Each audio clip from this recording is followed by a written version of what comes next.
मुख्यमंत्री नीतीश कुमार की इफ्तार पार्टी और मुस्लिम संगठनों का विरोध एक साथ। सीएम नीतीश के इफ्तार में जेडीयू से जुड़े हुए लोग तो पहुंचे, लेकिन रोजेदारों की संख्या बेहद कम थी। पाबंदियां इतनी थी कि जानकर आप चौंक जाइएगा। खैर, बात आपको अंदर की बताएंगे कि मुख्यमंत्री आवास में आज क्या कुछ हुआ। हमारे साथ हमारे सहयोगी विवेकानंद जी हैं।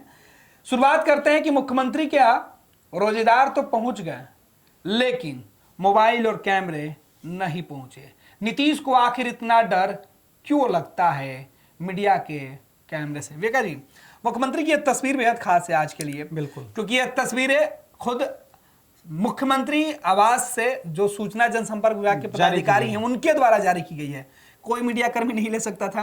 मोबाइल फोन तक बाहर रखवा दिए गए, कैमरे बाहर रखवा दिए गए, फिर अंदर ले जाके पत्रकारों को एक रूम में बंद कर दिया गया। एक तरीके से बंद तो नहीं कहेंगे, लेकिन बंद कर दिया गया, क्योंकि आप वहां से निकल के बाहर नहीं जा सकते थे और ना ही उस रूम से आप कोई दूसरी गतिविधि देख सकते थे। तो एक तरीके से कैद कर सकते थे। बिल्कुल बिल्कुल। और मुख्यमंत्री नीतीश कुमार की इफ्तार पार्टी का आयोजन सफलता से जेडीयू ने कहा कि हो गया। अब सवाल यही है कि इतने डर के साए में मुख्यमंत्री ने इफ्तार पार्टी का आयोजन क्यों किया? यही तो सवाल है, और यही सवाल बार बार विपक्षी सदस्य उठा रहे हैं। तेजस्वी यादव क्या कह रहे हैं? तेजस्वी यादव कह रहे हैं कि सरकार नीतीश कुमार नहीं चला रहे हैं, सरकार एक रिटायर्ड अधिकारी चला रहे हैं और उनके अगल बगल के जो एक इक्के दुक्के लोग हैं वही सरकार चला रहे हैं। नीतीश कुमार तो निर्णय लेने की स्थिति में है ही नहीं। आज एक बार फिर से वो वानगी दिखी। आखिर मीडिया से क्यों इतना दूर हो रहे हैं? जो नीतीश कुमार मीडिया से फ्रेंडली, मीडिया से दोस्ताना व्यवहार होता था, अब तो आम आदमी की बात छोड़ दीजिए, मतलब इतना मोबाइल से भी, कैमरा से भी की बात छोड़ दीजिए, मीडिया कैमरा और माइक की बात छोड़ दीजिए, अब मोबाइल से भी डर लगने लगा है। मोबाइल पर प्रतिबंध लगा दिया गया। आज सभी लोगों को बुलाया गया, बाजाप्ता इनविटेशन कार्ड दिया गया, कार्ड दिया गया। देखिए, यह कार्ड है, यह कार्ड देकर के सबको आमंत्रित किया गया। लेकिन आमंत्रण के बाद जब सारे लोग वहां गए तो क्या तस्वीर दिखी कि आप लोग तब सभी लोग मोबाइल जमा कर दीजिए। बिना मोबाइल जमा किए हुए, बिना मोबाइल, अगर आप मोबाइल साथ ले जाते हैं तो आपको एंट्री नहीं मिलेगी। यानी कि मोबाइल पर प्रतिबंध, मोबाइल पर सीधे तौर पर प्रतिबंध लगा दिया गया। और दूसरी तरफ आप कार्यक्रम में बुला रहे हैं, आप इफ्तार कार्यक्रम में बुला रहे हैं। हम लोग उस विवाद की चर्चा आगे करेंगे, लेकिन शुरुआत करेंगे कि किस तरह से नीतीश कुमार और उनके लोग डरे हुए हैं। आखिर डरेंगे भी क्यों नहीं? अभी 2 दिन पहले 20 तारीख की तो वो तस्वीर आई है जब पूरी दुनिया ने, पूरे देश के लोगों ने देखा कि जब राष्ट्रगान बज रहा था तब नीतीश कुमार किस तरह से हरकत कर रहे थे। एक बार जब राष्ट्रगान गाने का अनाउंस हुआ तो नीतीश कुमार सीट से खड़े होकर के और निकल गए, नीचे की ओर बढ़ गए और जाकर के आम लोगों से मिलने लगे। दूसरी दफे जब राष्ट्रगान की शुरुआत हुई, उसके बाद नीतीश कुमार की हरकत किसी से छुपी हुई नहीं है। जब वो अपने बगल में खड़े अपने प्रधान सचिव दीपक कुमार से बात करने लगे, हंसने लगे, हाथ जोड़ने लगे, वो तस्वीर सभी लोगों ने देखी है। तो उसके बाद पूरी सरकार, यूं कहें कि पूरा सत्ता पक्ष, चाहे वो जेडीयू हो, चाहे वो बीजेपी हो, पूरे जो सत्ता पक्ष है, जो एनडीए का कुनबा है, वो पूरे तौर पर बैकफुट पर है। आरजेडी समेत तमाम विपक्षी सदस्य नीतीश कुमार से इस्तीफे की मांग कर रहे हैं। आरोप यह है कि मुख्यमंत्री ने नीतीश को, मतलब राष्ट्रगान का जो है अपमान किया है। ऐसी स्थिति में इन्हें देश से माफी मांगनी चाहिए।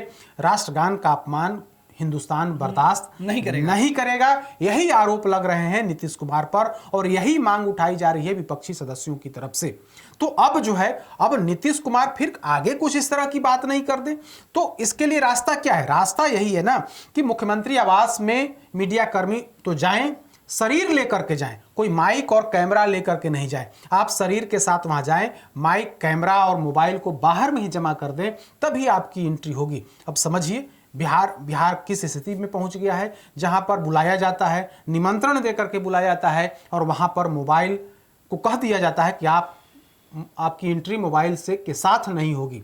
तो इसका मतलब यही है कि कोई फोटो नहीं खींच ले, कोई वीडियो नहीं बना ले, ताकि आगे वो वीडियो मतलब बाहर में जाकर के उसमें जग हंसाई हो, नीतीश कुमार के खिंचाई हो, विपक्ष को कोई और मौका न मिल जाए। इसी को लेकर के अब मीडिया का कैमरा तो पहले ही बंद हो गया था, अब मोबाइल ले जाने पर भी प्रतिबंध लगा दिया गया है और इसके पीछे का मकसद यही है, इसके पीछे का डर है, मकसद नहीं डर यही है कि फिर कुछ नीतीश कुमार ऐसी बातें, उटपटांग बातें या फिर उटपटांग एक्टिविटी न कर बैठें जिसको मुद्दा बना दिया जाए, एक बड़ा हथियार मिल जाए। तो यही वजह है कि आज जब रोज़ा इफ्तार कार्यक्रम में सभी लोगों को बुलाया गया तो उसमें मीडिया की भी एंट्री थी, लेकिन सिर्फ शरीर लेकर के आप जा सकते थे, आप कोई मतलब इंस्ट्रूमेंट, मोबाइल और कैमरा ले जाने की मनाही थी। बिल्कुल विवेका जी, इफ्तार पार्टी में जो कुछ लोग तस्वीरों में आपको दिखाई पड़ रहे हैं, ये जेडीयू के खास और नीतीश कुमार के खास हैं। इन लोगों के अलावा कुछ रोजेदार भी पहुंचे थे जिनका ताल्लुक सीधे जेडीयू से जुड़ा हुआ था, क्योंकि इमारत सरिया सहित कई मुस्लिम संगठनों ने मुख्यमंत्री नीतीश कुमार के इफ्तार पार्टी का बहिष्कार कर दिया था। यही वजह है कि जो भीड़, जो हुजूम, जो उत्साह इसके पहले के इफ्तार के दौरान दिखाई पड़ता था वो आज नहीं दिखा।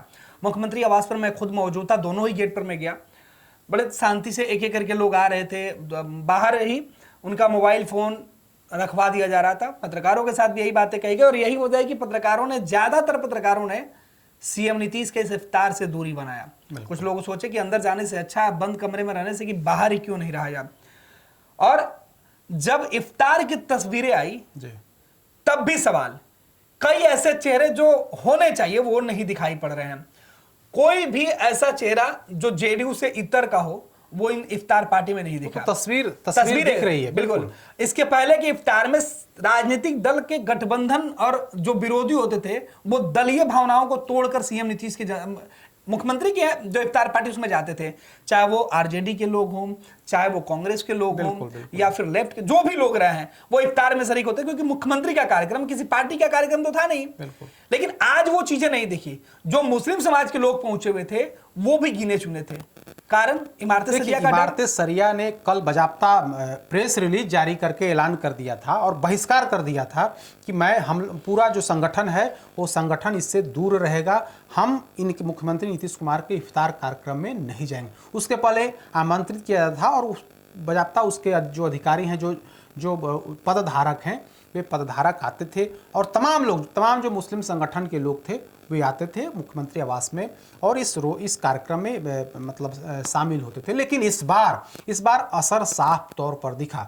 जैसे ही कल बहिष्कार का ऐलान हुआ, आधिकारिक तौर पर पत्र जारी हुआ, उसके बाद मुस्लिम संगठनों से जुड़े लोग, चूंकि इमारत सरिया बिहार झारखंड का जो सबसे बड़ा संगठन है, मुस्लिमों का संगठन है और उस पर लोग भरोसा जताते हैं, तो जब उस संगठन ने ऐलान कर दिया कि मुख्यमंत्री नीतीश कुमार के इस मतलब कार्यक्रम में इसमें नहीं जाना, इफ्तार पार्टी में नहीं जाना है, तो मैक्सिमम लोगों ने उससे दूरी बना ली। हाँ, कुछ लोग तो गए, वैसे लोग गए जो सरकार में हैं या फिर जो मतलब जेडीयू से जुड़े लोग हैं या फिर जेडीयू के अन्य नेताओं से करीबी लोग हैं, वैसे लोग गए और वे लोग वहां जाकर के उस कार्यक्रम में इसमें शामिल हुए और बाजाप्ता मतलब एक तरह से कहें तो मीडिया के सामने उन्होंने खुलकर इमारत सरिया पर मतलब सवाल भी खड़ा किया और कहा कि इस तरह की राजनीति नहीं होनी चाहिए और हम अगर डिबेट हो तो हम लोग उनकी धज्जी उड़ा देंगे। खुद अभी जेडीयू के एक नेता सलीम परवेज जो पूर्व सभापति भी रह चुके हैं, उपसभापति भी रहे, तो अब देखिए कि किस तरीके से विधान परिषद के मेंबर रहे। उन्होंने कहा कि इमारत सरिया कौन होता है। बिल्कुल, क्योंकि नीतीश कुमार के लिए अब उनको लड़ना पड़ा इमारत सरिया से, अपने कौमी जो उनका जो एक तरीके से संगठन है उससे लड़ना पड़ा। उन्होंने कहा कि इमारत सरिया हमारा मालिक नहीं है, हम उसके गुलाम नहीं है। बिल्कुल। उसकी हैसियत क्या है, वो राजनीतिक दबाव में है, इस तरीके की बातें वो आरोप लगा रहे थे। उन्होंने एक लाइन और कहा विवेका जी, उन्होंने कहा कि इमारत सरिया के नुमाइंदगी करने वाले लोग केवल विधानसभा और विधान परिषद पहुंचे हैं। ये सवाल, ये खींच भी दिखा रहा था, क्योंकि अंदर की जो पूरी व्यवस्था है, इसके पहले जब हम बात किए अंदर के जो लोग मौजूद थे, उन्होंने कहा कि इस बार का जो इफ्तार है वो शायद पहली बार ऐसा हुआ है कि नीतीश कुमार इस तरीके से इफ्तार में शामिल हुए हों, क्योंकि आने वाले रोजेदारों की कमी और नीतीश कुमार को इस बात की भनक न लग जाए, लिहाजा कोशिश की जा रही थी कि नीतीश हर जगह ना पहुंच पाए। विवेका जी देखिए, तो यह तो स्पष्ट है ना कि नीतीश कुमार को बहुत सारी बातें छुपाई जाती हैं, वहां तक नहीं बताई जाती हैं।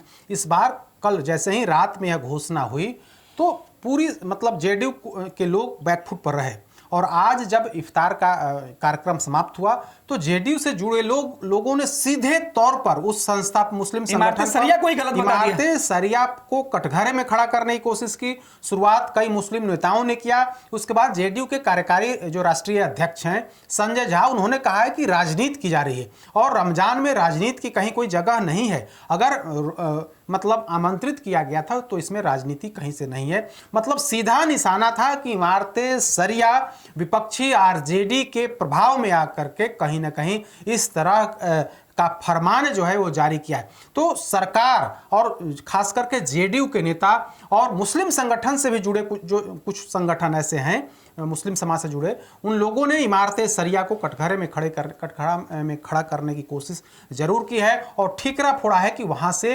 राजनीति की जा रही है, वहां से राजनीति कहीं ना कहीं विपक्षी प्रभाव में आकर के ऐसा कुछ किया जा रहा है। इस तरह के आरोप जेडीयू की तरफ से जो मुस्लिम नेता हैं वे लगा रहे हैं और खुल्लम खुल्ला चैलेंज दे रहे हैं और कह रहे हैं कि इमारत सरिया की धज्जी उड़ा करके सलीम परवेज ने क्या कहा? सलीम परवेज ने कहा कि हमसे वे मतलब डिबेट कर लें, अगर मैं उनकी धज्जी नहीं उड़ा दिया तो फिर जो कहिए सो। तो इस तरह की बातें करी जा रही हैं। मैं उनका गुलाम नहीं हूं, कोई भी व्यक्ति उनका गुलाम नहीं है, लेकिन जिस तरह से उस संस्थान ने राजनीति किया है, रोजा के नाम पर, रमजान के नाम पर, इफ्तार के नाम पर राजनीति किया है, वो राजनीति नहीं होनी। हालांकि कांग्रेस पार्टी ने भी कहीं ना कहीं मतलब इमारत सरिया का विरोध किया है, उस निर्णय का विरोध किया है। कांग्रेस विधानमंडल दल के नेता शकील अहमद खान ने क्या कहा है?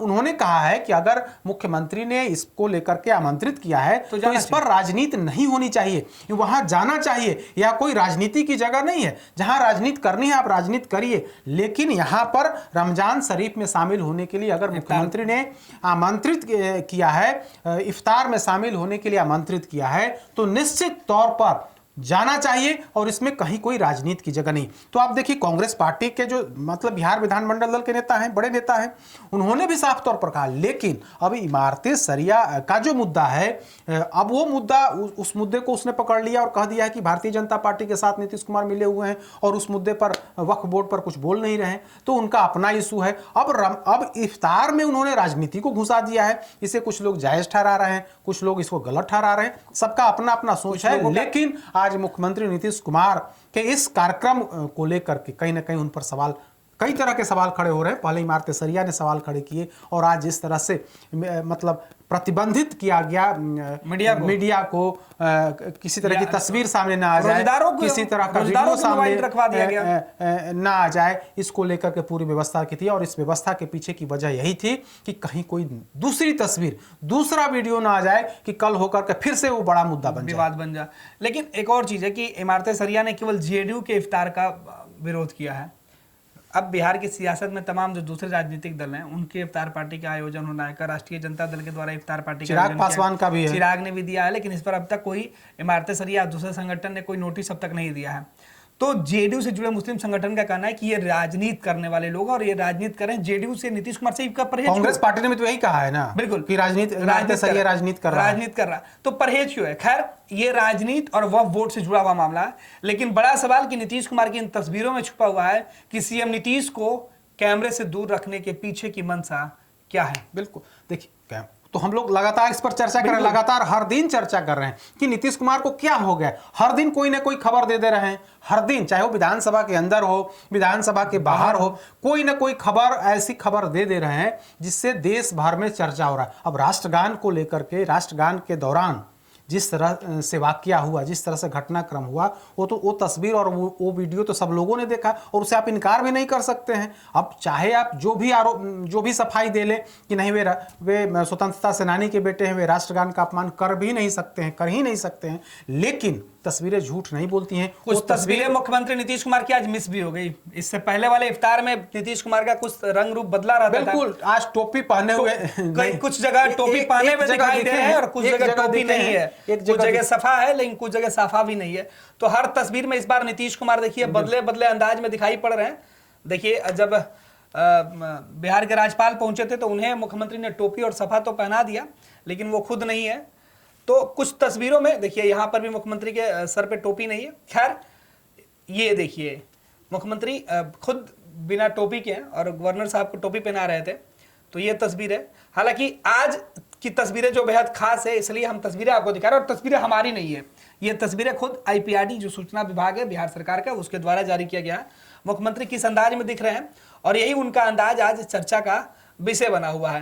हालांकि आपको टोपी वाली भी तस्वीर दिखा देते हैं। देखिए, हालांकि ज्यादातर तस्वीरों में मुख्यमंत्री नीतीश कुमार बिना टोपी के दिखाई पड़ रहे हैं। यहाँ टोपी पहने हुए आपको दिखाई पड़ जाएंगे, लेकिन उस वक्त सफा इनके ऊपर कंधे पर नहीं है। तो नीतीश कुमार देखिए ये टोपी में आपको दिखाई पड़ेंगे। तो हर तस्वीर हम आपको दिखा रहे हैं, लेकिन मुख्यमंत्री का जो बदला हुआ तेवर है, बदला हुआ जो इस वक्त जो नजारे हैं जो मुख्यमंत्री आवास में दिखाई पड़े हैं, उसकी चर्चा हर जगह हो रही है। और सियासत करने वाले लोग तो खूब सियासत कर रहे हैं, लेकिन नीतीश कुमार इतने बदल क्यों गए, नीतीश कुमार को कैमरे से इतना दूर क्यों रखा जा रहा है, इस पूरे मामले पर सवाल हर व्यक्ति कर रहा है। और सवाल यही है कि आखिर सीएम नीतीश को इस तरीके से क्यों कैमरे से बचाया जा रहा है। हर कोई यह सवाल पूछ रहा है। जवाब आपको भी ढूंढना है, जवाब बिहार की जनता को भी ढूंढना है। पैनोरमा ग्रुप, जो सोचता है वो करता है, आपके अपने सपनों का आशियाना। पूर्णिया के ई होम्स पैनोरमा में पूर्णिया में पैनोरमा ग्रुप लेकर आए हैं ई होम्स पैनोरमा। बड़ा घर, आलीशान जिंदगी और अत्याधुनिक सुविधाओं के संग। अरे अरे, अब क्यों मुंह मीठा करवा रही हो? क्योंकि हम घर वापसी जो कर रहे हैं। घर वापसी की खुशी पूर्णिया में ई होम्स पैनोरमा के संग। ई Homes Panorama, luxurious lifestyle redefined.